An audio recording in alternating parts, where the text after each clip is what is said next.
नाज़रीन, election commission of Pakistan और मेरे कप्तान की हुकूमत अब बिल्कुल आमने सामने आके खड़े हो गए हैं और उससे बड़े वाजे पहले ही ये बयानात और चंद ऐसे वाक़यात जो है वो बता रहे थे कि इनका आपस में कोई ना कोई टाकरा होने जा रहा है और वो बिलाखिर अब हो ही गया है। इलेक्शन कमीशन ऑफ पाकिस्तान ने वाजे तौर पर बता दिया है कि जनाब हमें इन सारी चीज़ों पर एतराज़ है।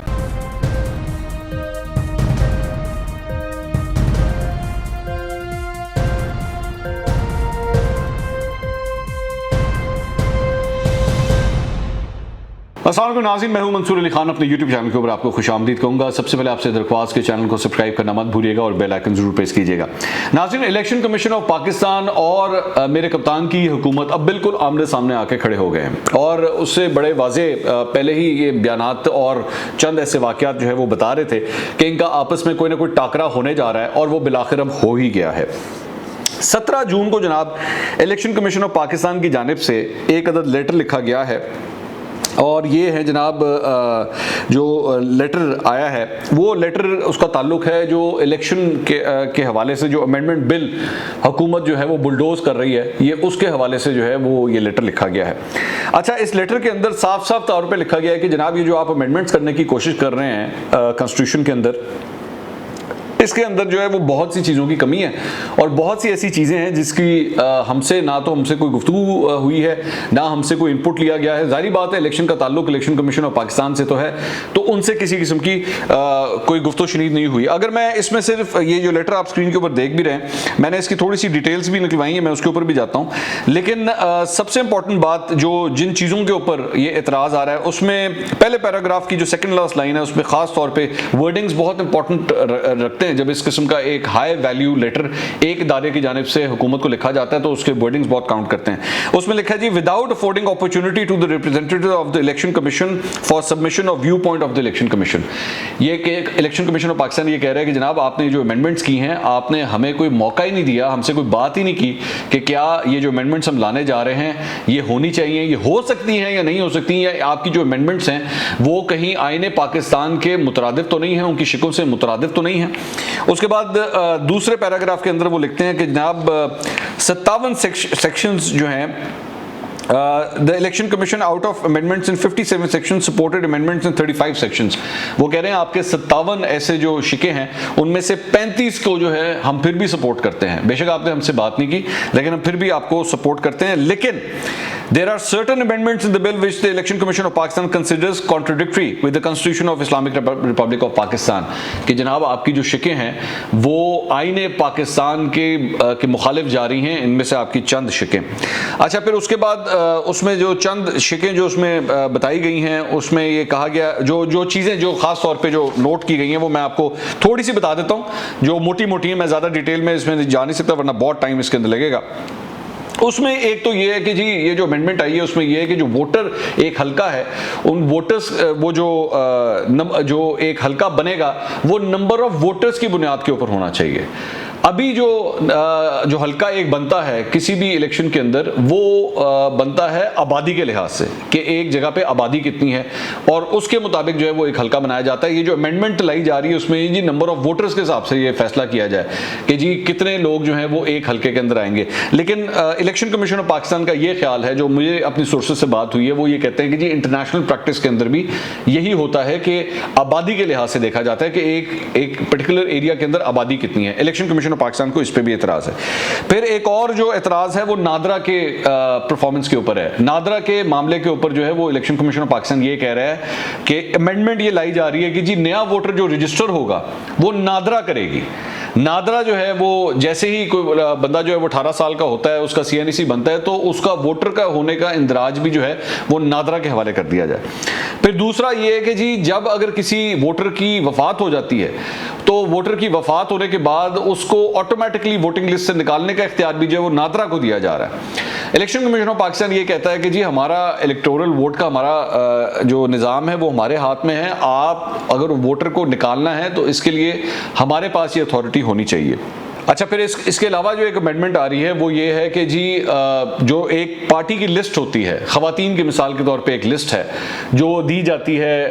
तमाम पार्टीज की तरफ से जब नए इलेक्शंस होते हैं, तो ये कह दिया जाता है कि जी अच्छा इस परसेंटेज के हिसाब से जो रिजर्व सीट्स होती हैं वो खवातीन को इसके हिसाब से मिलेगी। एक हर पार्टी जो है वो एक लिस्ट देती है, उसके अंदर 35, 40, 45, 50 नाम होते हैं हर असेंबली के अंदर, और उसके मुताबिक जितनी तनासुब से आपके लोग जो हैं, जितने MNAs या MPs बनते हैं, उसी तनासुब से आपकी खवातीन जो हैं वो, अगर मिसाल के तौर पे पूरी असेंबली में 40% जो है वो नुमाइंदगी मुस्लिम लीग नून की है, तो खवातीन की टोटल नंबर ऑफ सीट्स भी जो है उसमें से 40% जो है वो खवातीन को चली जाएगी। लेकिन जो लिस्ट दी जाती है पार्टियों की तरफ से वो उससे ज्यादा दी जाती है, तो उसमें से जो भी टॉप के अंदर 40% के अंदर आ रहे होते हैं उन खवातीन को लिस्टें मिल जाती हैं। लेकिन फिर होता क्या है, उसमें होता यह है कि अगर खुदा न खास्ता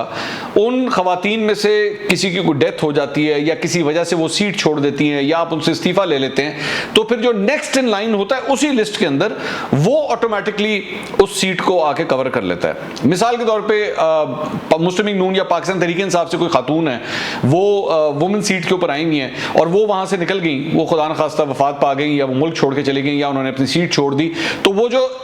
जो दूसरा जो जिसका नाम अभी रह गया था क्योंकि वो आगे असेंबली में नहीं पहुंची थी, वो ऑटोमेटिकली आके उस सीट को कवर कर लेगी। इस अमेंडमेंट के अंदर अब जो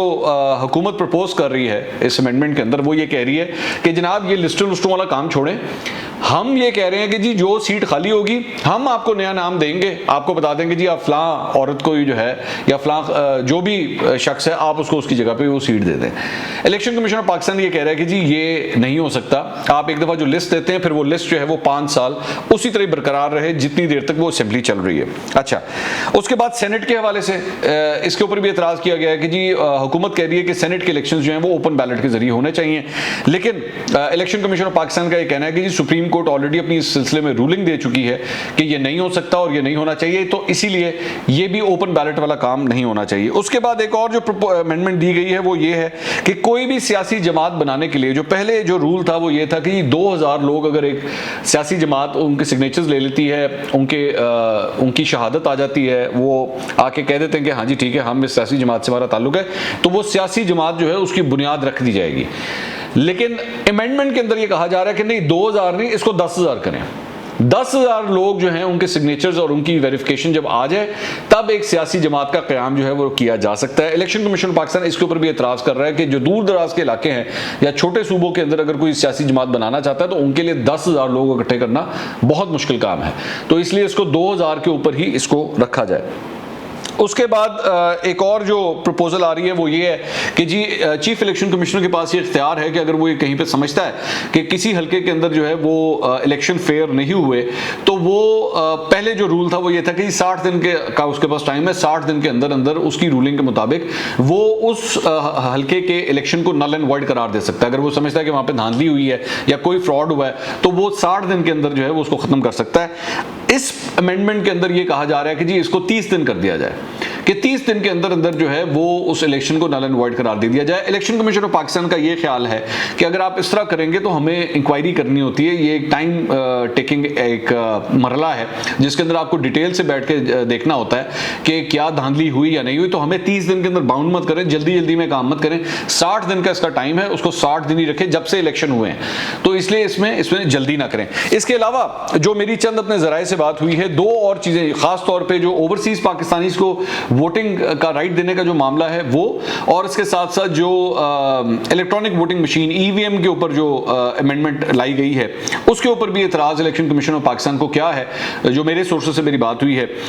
जो बैरून मुल्क पाकिस्तानी हैं उनको वोटिंग का राइट देने का इख्तियार के ऊपर जो सबसे बड़ा एतराज़ है वो ये है कि जो सीक्रेसी ऑफ बैलेट है वो बरकरार नहीं रह सकता। वो किस तरह नहीं बरकरार रह सकता कि अगर कोई बैरून मुल्क पाकिस्तानी वहां से बैठ के वोट डाल रहा है तो ये क्या इस बात की गारंटी है कि जिस शख्स ने ये वोट कास्ट किया है ये वही शख्स था, ये बगैर किसी असर व रसूख के, बगैर किसी ज़बरदस्ती के ये वोट डाल रहा है।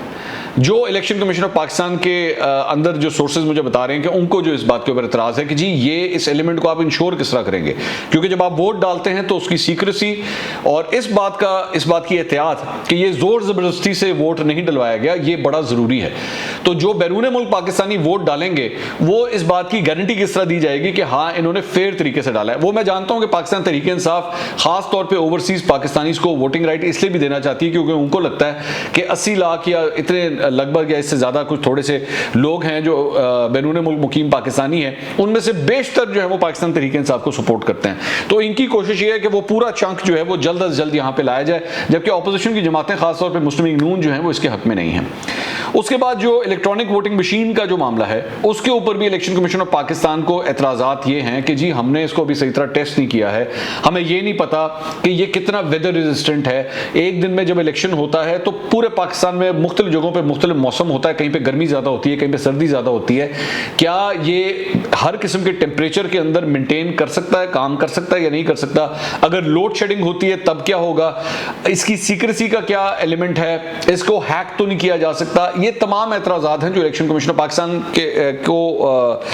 हैं, लेकिन असल बात वही है कि बेसिकली इस पूरे प्रोसेस के अंदर जो है वो इलेक्शन कमीशन ऑफ पाकिस्तान को इन्वॉल्व ही नहीं किया गया, उनसे किसी किस्म की कोई गुफ्तगू ही नहीं की गई। आप बेसिकली जो कानून पास करने की कोशिश कर रहे हैं, आपने उस इदारे के साथ ही गुफ्तगू नहीं की कि जी आपकी क्या इनपुट है, इस सारे मामले के ऊपर आपकी क्या इनपुट है। उसके बाद तमाम स्टेक होल्डर्स को आप बीच में ऑन बोर्ड लेके उसके बाद बेशक आप उसमें अमेंडमेंट्स करें, कोई उसमें गलत बात नहीं है। बाय द वे, जो चंद एतराज़ात मैंने थोड़ी देर पहले आपके साथ शेयर किए थे, मिसाल के तौर पे कि जी सीट जो है, ये जो पहले आपने लिस्ट दी हुई है वो उस जो खवातीन की लिस्ट के बारे में मैंने लिस्ट आपको बताया था, मेरे ख्याल में इस अमेंडमेंट में कोई प्रॉब्लम नहीं है। मेरे ख्याल में हुकूमत की तरफ से ये सही अमेंडमेंट आई है कि उनकी मर्जी होनी चाहिए कि वो उस वेकेंट सीट के ऊपर किसको बिठाना चाहते हैं, रादर देन कि वो जो पुरानी लिस्ट है उसी के साथ जो है वो खड़ा हुआ जाए। दूसरा बात, नया वोटर और अगर कोई वोटर वफात पा गया है, नादरा के पास अगर इसका राइट है, मेरे ख्याल में इसमें भी कोई बुरी बात नहीं है। उसमें इसलिए कोई बुरी बात नहीं है कि जब जाहिर बात है एक आईडी कार्ड बनता है, CNIC बनता है, 18 साल का एक लड़का होता है या लड़की होती है, तो उसके पास वोटिंग का राइट आ जाता है। जब वोटिंग का राइट आ जाए तो ऑटोमेटिकली उसका वोट बन जाना चाहिए, रादर देन कि वो पहले CNIC यहाँ पर बनवाए फिर जाके अपना वोट बनवाए, उसकी जरूरत ही नहीं है। आपका जो है वो कट शॉर्ट हो जाना चाहिए। हाँ, ये जो मामला है वोटर्स के तनासुब के हिसाब से हल्का बने या आबादी के लिहाज से, ये आबादी के लिहाज से जो है वो ज़्यादा ज़रूरी इसलिए भी है क्योंकि आपको बलूचिस्तान और ख़ास तौर पे दूर अफ्तादा जो एरियाज़ हैं वहाँ पे आबादी बहुत फैली हुई होती है और उसके अंदर कितने नंबर ऑफ वोटर्स होते हैं, इसलिए इंटरनेशनल प्रैक्टिसेस जिस तरह चल रही हैं मेरे ख्याल में उसमें इलेक्शन कमीशन ऑफ पाकिस्तान जो अपना एतराज़ कर रहा है वो बिल्कुल दुरुस्त है। बहरहाल ये सारा कुछ है, इलेक्शन कमीशन ऑफ पाकिस्तान ने वाज़ेह तौर पर बता दिया है कि जनाब हमें इन सारी चीज़ों पर एतराज़ है। हुकूमत अब इसके ऊपर क्या करती है ये वक्त बताएगा। अगले वीलॉग में दोबारा मुलाकात होगी। अल्लाह हाफिज़।